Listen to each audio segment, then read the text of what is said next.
We ran toward the landing point. It was far. It was over a very small hill. We ran up about 30 stairs and looked down. It was a wetland, and there was a lake or a river. I thought it fell down into the water.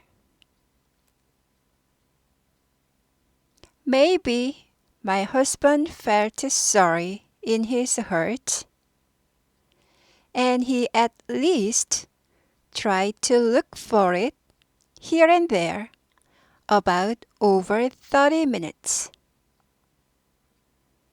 To be continued.